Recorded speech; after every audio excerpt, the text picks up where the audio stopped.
Alors on fait des inductions de tolérance alimentaire à des enfants qui sont allergiques, qui ont des allergies alimentaires sévères comme à l'arachide ou à certains fruits à coque tels que la noix de cajou ou la noisette, ou alors à des enfants qui ont des allergies persistantes comme au lait ou à l'œuf et qui ne guérissent pas spontanément.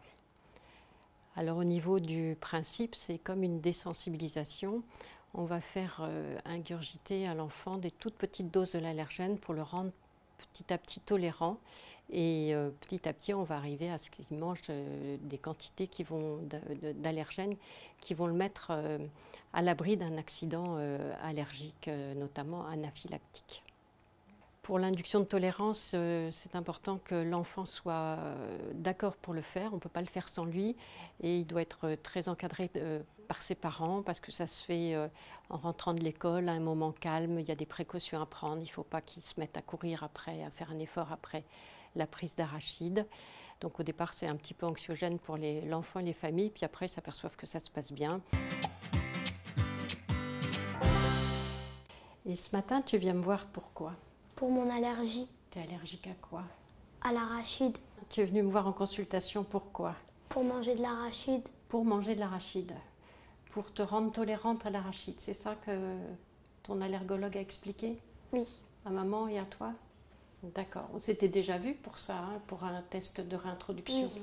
Donc toi, tu voudrais devenir tolérante et être moins allergique à l'arachide? Oui. Comment on fait pour devenir tolérante à l'arachide? On doit manger de l'arachide par petite dose. Absolument. Briziana venait pour une proposition d'induction de tolérance à l'arachide et pour que ce soit bien cadré, il faut rechercher systématiquement la présence d'un asthme ou une rhinite allergique et la traiter. C'est-à-dire que si on commençait à faire une induction de tolérance et qu'elle ait un asthme déstabilisé ou pas contrôlé, elle risque de réagir pendant son induction de tolérance. Donc c'est pour ça que je lui ai demandé un examen du souffle, des épreuves fonctionnelles respiratoires pour être sûr qu'elles étaient normales au départ. Sinon, j'aurais été obligée de mettre en place un traitement pour contrôler l'asthme. Pour l'arachide, on a un protocole où on hospitalise l'enfant sur une journée et on note quel est son seuil de réactivité à l'arachide. On commence à donner des toutes petites doses et puis on augmente. Par exemple, il réagirait à 1 gramme d'arachide. Après, on arrête le test s'il fait un petit peu d'urticaire ou des douleurs abdominales. Et je vais lui donner un protocole pour commencer à manger de l'arachide tous les jours à la maison, mais au 10e de la dose où il a réagi. Donc on va pouvoir lui donner 100 mg tous les jours à la maison, puis on va augmenter tous les mois. Et 6 mois après, il reviendra en hospitalisation de jour pour un nouveau test de réintroduction. Et là, s'il a bien travaillé avec ses parents, et bien dans 100% des cas, il va augmenter son seuil de réactivité. Ça marche relativement bien pour l'arachide. Au bout de 6 mois, donc, il a augmenté son seuil de réactivité et puis on va lui donner un nouveau protocole. Souvent au départ, on travaille avec du curly, qui nous permet de doser à peu près les quantités d'arachide. Et ensuite, on travaille avec de la cacahuète ou des M&M's. Et donc souvent, au bout de 6 mois, on va pouvoir passer aux M&M's. Et le but est d'arriver à ce qu'il tolère une dizaine de grammes d'arachide en 1 an, mais on n'y arrive pas toujours parce qu'il y a des enfants qui ont des profils fort allergiques et qui n'y arriveront d'ailleurs jamais. Mais dans tous les cas, on arrive à augmenter le seuil de réactivité et à les protéger d'un accident anaphylactique sévère. Qu'est-ce que toi tu as compris? Qu'elle allait me donner des cacahuètes par dose. Par dose, oui. Et si ça allait pas mieux, on arrêtait. D'accord. Et c'est quoi le but après? C'est que j'arrive à manger de l'arachide oui. sans faire de l'allergie. Sans faire de l'allergie. D'accord. Comment on va faire? Eh bien, on va te proposer de manger de la cacahuète. Tu viens une journée à l'hôpital. Tu viens le matin, le médecin t'examine, l'infirmière te pose une petite perfusion ici, juste un petit cathlon. Hein. Donc on aura mis une pommade magique avant pour endormir la peau et ensuite on pose le petit cathlon. On fera une prise de sang si le docteur demande et puis sinon ça restera la journée au cas où il y en ait besoin. La cacahuète, c'est à peu près grand comme ça.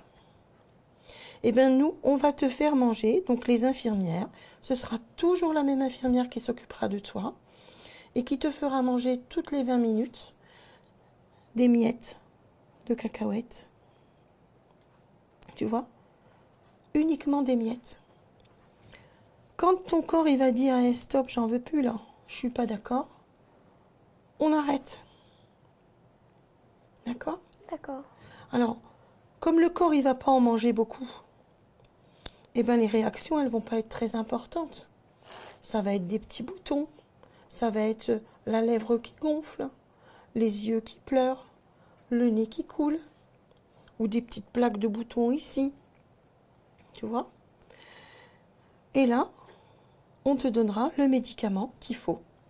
S'il y a besoin de donner un médicament par la bouche, on te donne en comprimé ou en sirop. S'il y a besoin d'un autre médicament, on le mettra directement ici, dans le petit cathlon.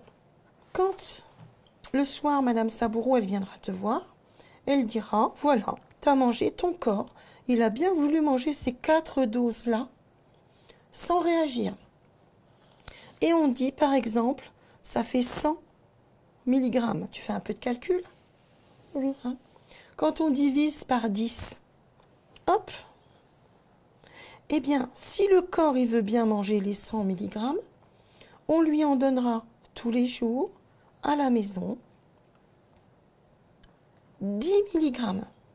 S'il est d'accord pour ça, il peut être que d'accord pour ça. D'accord?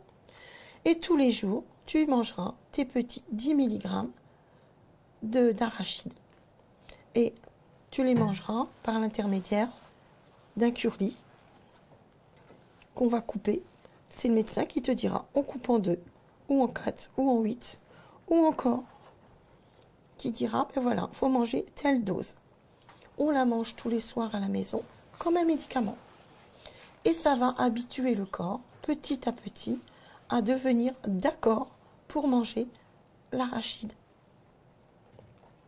Et petit à petit, tu en mangeras de plus en plus, jusqu'à ce que tu puisses manger 6 cacahuètes, 6 M&M's. D'accord? D'accord. Voilà. Donc Antime a commencé l'ITO à l'arachide il y a 1 an. Ce qu'on voulait surtout, c'était protéger Antime d'un accident allergique grave. Et donc ce protocole le permet en augmentant son seuil de tolérance. Comme ça, je peux manger des M&M's pour que je fasse une moins grosse réaction allergique quand je mangerai par accident de la cacahuète.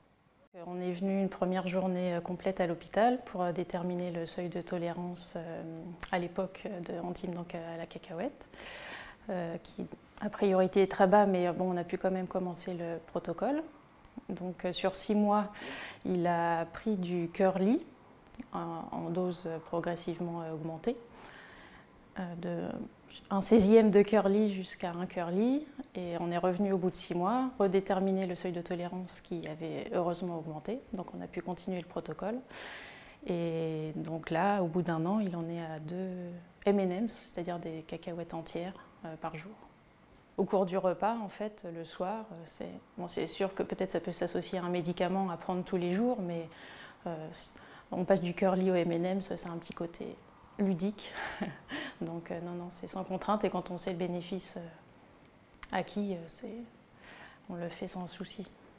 Alors, il est devenu tolérant à de l'arachide en dose importante, mais ce n'est pas une vraie guérison. C'est-à-dire qu'il faut qu'il continue à manger de l'arachide régulièrement, plusieurs fois par semaine, pour entretenir cette tolérance. Sinon, on a des enfants pour lesquels l'allergie risque de revenir.